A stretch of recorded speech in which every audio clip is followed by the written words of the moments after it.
Hello everybody. Today we are discussing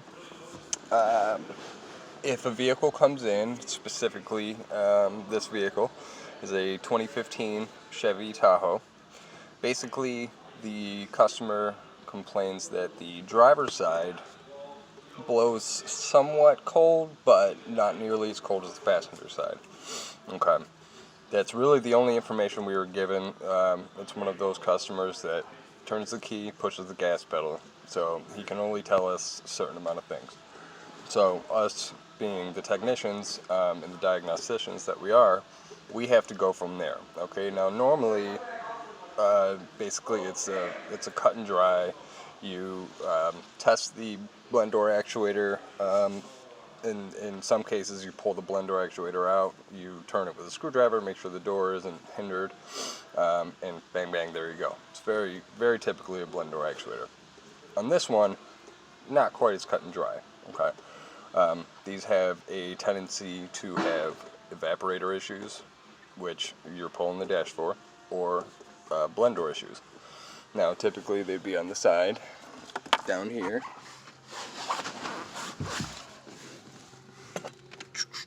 But they are not.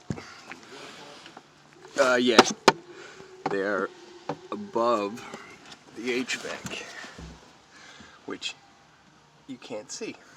Okay, so go ahead and find me the blend door actuator. Basically, what we're gonna do, this is your heater box. Follow my finger. Boop, boop, boop. Back here is your heater box. It's going to be on top of the heater box, okay? So, the book says to remove the dash. Now, that is quite the bill for a hunch that the blend door actuator is bad. Now, I should have showed, but I didn't. The data on the PIDs basically show that it's being commanded, but the actual is all over the place. Sometimes it's where it should be, other times it's way out. Now, we use the Snap-on Zeus, so it's recognized in counts. So you'll get, like, say I go all the way to hot, it'll say desired 300 counts, actual 300 counts. Okay, that's what the passenger reads. On the driver's side, it's all over the place. So we have a very good idea that it's the blend door actuator. What we're doing... Yeah, I'm making a little video on how stupid this is. Can you see it? No, not yet. Where the radio's pulled, the HVAC unit's pulled so we can see down there, but what you'll notice is this giant plastic piece up here. So I have Get the air saw. Yep. That's what we're discussing. I don't see nothing. I see nothing. Yeah, so it's kind of a laughable thing, because what do? You charge the customer diagnosis fee.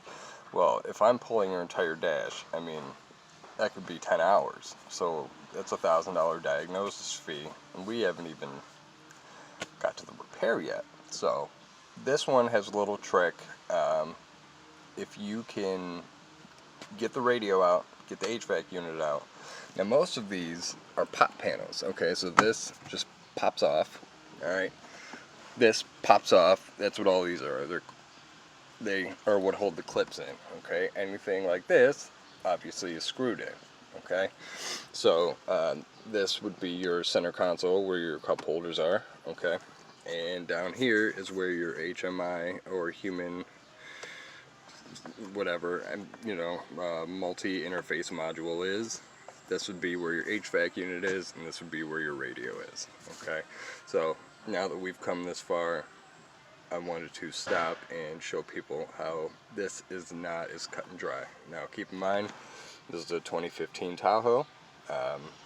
Most Chevy products, they're right on the side. I don't want to say they're easy. Usually you're a little bit of a contortionist, but on this one, it's much heavier. So once I get a little further into it and I can actually see the blend door actuator, I will make an updated video.